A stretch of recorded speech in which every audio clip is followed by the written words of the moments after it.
The rise in temperature on Friday the 22nd, from freezing to autumnal, would be a necessity to force rain to fall in early December. A 60-year-old man died on Saturday morning near Winchester from storm damage in his car. It now looks like others have also lost their lives. The BBC steps in quickly to show how they keep the public well informed, without giving any practical aid. So in this photo can be seen the sort of damage that flash flooding does. And the rain wasn't that heavy, so it just goes to show. Interference and damage to businesses and recreation activities and travel over the weekend close to Christmas. It can now be seen why so much work and scaffolding has been done on the big government-owned buildings in the last 3 months.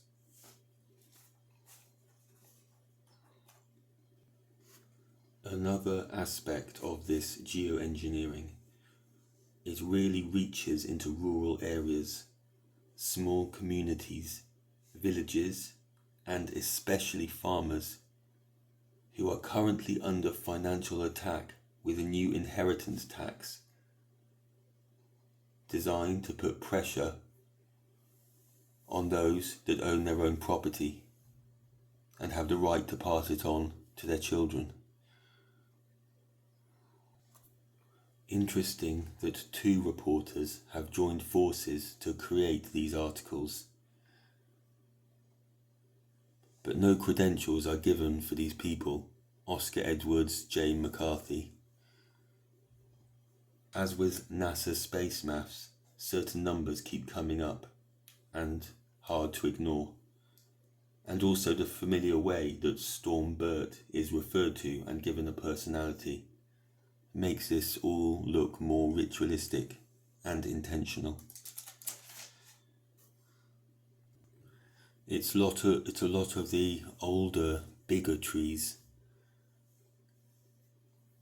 with less strong roots that come down.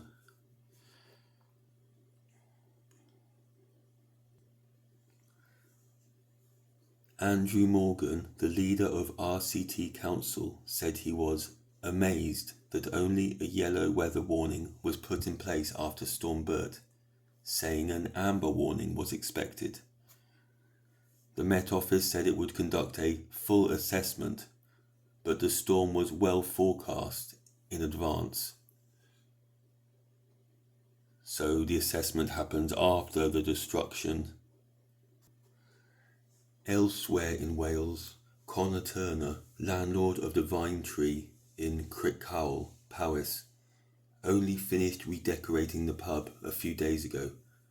The business on the south bank of the Usk had undergone a full refurbishment. On Sunday they had to close the restaurant because of the flooding and cancel all the bookings. For some reason it has become a normality. There needs to be a permanent solution, he said. Yeah, well, we know the reason. It's the geoengineering.